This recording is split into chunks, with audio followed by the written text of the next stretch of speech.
ئیسماعیل یەکێک لە شێوەکارە دیار و ئەزمونەکان کە خاوەنی چەندین بەرهەمە لە ئێستادا پێشانگەیەکی تایبەتی بۆ تابلۆ شێوەکارەکانی کردوتەوە.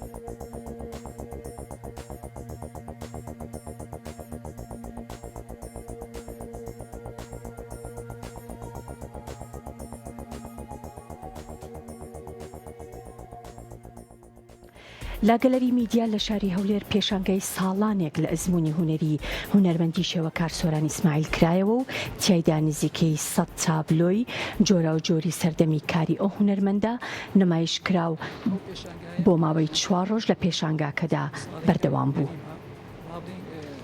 سەرەتای دەستپێکردنی کارەکانم تابلۆیەکانمدا یەکەم تابلۆ با بڵین بۆ نمونە تاکو دوایین تابلۆم کە دەکاتە 2021 تا 2021 تایە بە چەند قۆناغی کارم کردووە. قۆناغەکانی با بڵین دوای ڕاپەڕین دەست پێشکارکردنی هونەریمە 10 ساڵی دوای ڕاپەڕین تاکو 10 ساڵی دوای 2003 و 2023 تاکو 2023 لە خۆ دەگری. تابلۆیەکانم با بڵین لە ڕووی بابەتی هەمە چەشن فرەیە لە ڕووی ئەو بابەتانەی کا بڵین زیاتر لە ڕووی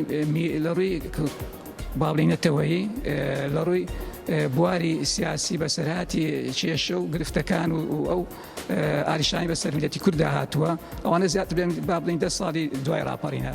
10 ساڵەکەی تریش ئەو تابلۆیانە ئەو کارانەیە کە بڵین بەرەو کۆمەلگا بەرەو ئەو قۆناغە چوینە با بڵین شتەکان وەک ئاسایی بوویتەوە بەڵام لە هەندێک ڕووی وەک لانی کۆمەڵایەتی لانی کێشە ژیانیەکان و یان ئەوانی کە بڵین ئەو دەرئەنجامانەیە کە لە ڕووی کێشەی وا دروستبووە هەندێکیان با بڵین خودینە وەک ئەوەی کە بڵین لانی دەرونی لانی خۆمی گرتووە. تابلۆیەکان هەمووی بەرهەم باسی بکەین بەرهەمی هونەری لە ڕووی تابلۆی شێوەکاری وێنە کێشان نزیکەی 6 تابلۆیەک دەبی.